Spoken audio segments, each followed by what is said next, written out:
নমস্কার বন্ধুরা, আজকের ভিডিওটা শুরু করছি গড়বেতা বা আমাদের জঙ্গলমহলের সাইড থেকে, যেখানে রয়েছে আমাদের শিব মন্দির, রসকুণ্ডুর শিব মন্দিরটা। আমরা আজকে এক্সপ্লোর করব ওই মন্দিরটায়, যে শ্রাবণ মাসে জল ঢালা হয়, ঠিক ওইটা। আমরা বেরিয়েছি আমাদের 4টে বন্ধু, আমরা 3জন রয়েছি এই সাইডে, এবং আরেকটা বন্ধু রয়েছে এখন ক্যামেরাম্যানের জায়গায়, যে এখন ক্যামেরা করছে। দাঁড়াও তোমাদেরকে দেখাই। এ হলো আমাদের সেই বন্ধু যে এখন আমাদের ক্যামেরাম্যান করছে। তো গাইস, আমি এখন রয়েছি বাবা রসকুণ্ডুর মন্দির, যেটা গড়বেতা এলাকার সব থেকে বড় এবং জাগ্রত মন্দির। এই মন্দিরে সব কিছু এক্সপ্লোর করবো তোমাদের সঙ্গে, তো তোমরা দেখতে থাকো এখন। তো বন্ধুরা, ফাইনালি পৌঁছে গেছি শ্রাবণ মাসের প্রথম সোমবারে আমাদের রসকুণ্ডু মন্দিরে, যেটা রয়েছে আজকে শ্রাবণ মাসের প্রথম সোমবারের জল ঢালা। তো এই মন্দিরে রয়েছে এখন প্রচুর পরিমাণে ভিড়। তো তোমরা দেখতেই পাচ্ছ এই চারপাশে কতটা ভিড় রয়েছে ভক্তদের জল ঢালার জন্য। আর এই মন্দিরে কিন্তু রয়েছে না অনেক অজানা ইতিহাস, বা বলতে পারো কিছু পৌরাণিক তথ্য, যেগুলো তোমাদেরকে আমি এই ভিডিওতে এক্সপ্লোর করব। তো এই মন্দিরে আসার পরে আমি একটা পুরোহিত ঠাকুর মশাইয়ের সঙ্গে দেখা করলাম, যেখানে এই মন্দিরে পুজো করে বা দেখাশোনা করে। তো এই মন্দির সম্বন্ধে কিছু জেনে নেব, যে মন্দিরটা কত পুরনো বা কী রয়েছে এই ঠাকুর মশাইয়ের কাছ থেকে। বলছি, এই মন্দিরটা কত পুরনো হতে পারে? এটা 100 বছরের। এখানে বাবা হচ্ছে বিখ্যাত, বাবা হচ্ছে বিখ্যাত বাচ্চার রাজাও।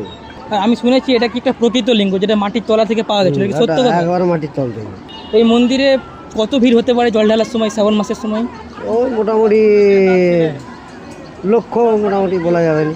রসকুণ্ডুর এই শিব মন্দিরটি বাবা বসন্ত রায় তৈরি করেন, যার জন্য এই মন্দিরটার নাম বাবা বসন্ত রায়ের মন্দির নামেও পরিচিত। এই মন্দিরটি ছিল 700 থেকে 800 বছরের পুরনো একটি শিব মন্দির। এই মন্দিরের শিবলিঙ্গটি পাওয়া গিয়েছিল প্রকৃতভাবে মাটির তলা থেকে। মন্দিরের পিছনে রয়েছে একটা বিশাল পুকুর, যেটা দেখলে তোমাদেরকে দিঘি মনে হবে। মন্দিরের আশেপাশে রয়েছে জঙ্গলমহল এলাকা, যেটা দেখতে তোমাদেরকে দারুণ লাগবে।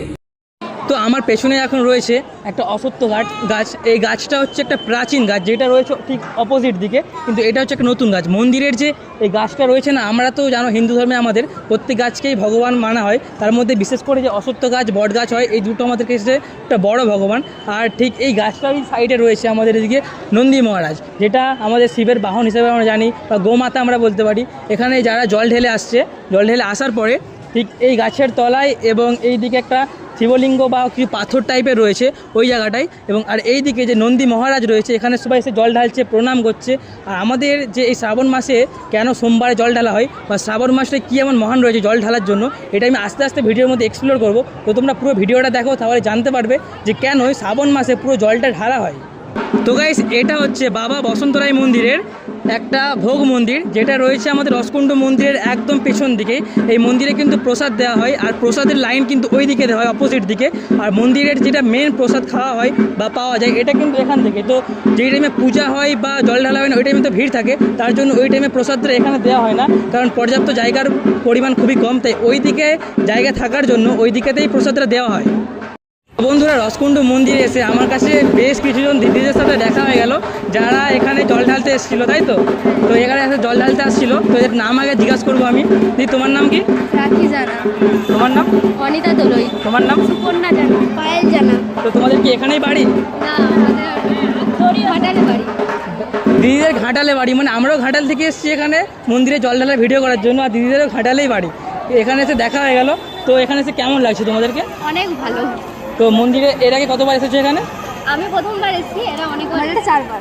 সবাই দেখো এই দাদার ভিডিও, যেন ভালো লাগলে লাইক কমেন্ট শেয়ার করে দিবে, আশা করবো ভালো লাগবে। আর আমি এত কিছু কথা বললাম, সব বৌদিমণি বললো। এই দিদিটা আর এই দিদিটা কিছু বললোই না আমাকে। কেন, তোমাদের লজ্জা পাচ্ছে? লজ্জা পাচ্ছে। बात तो सही है।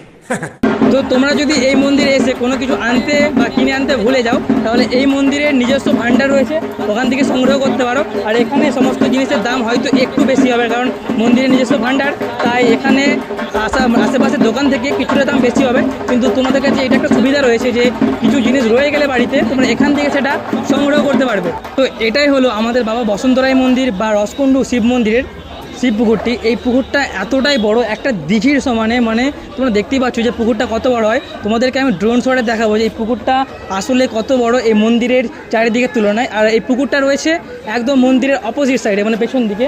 আর যখন আমরা সকালের দিকে আসছিলাম, তখন ভিড়টা একটু বেশি ছিল, আর সবাই তখন স্নানও করছিল, দণ্ডি কাটছিল, কিন্তু এখন ভিড়টা অনেকটা কম রয়েছে, তোমরা দেখতেই পাচ্ছ যেটা।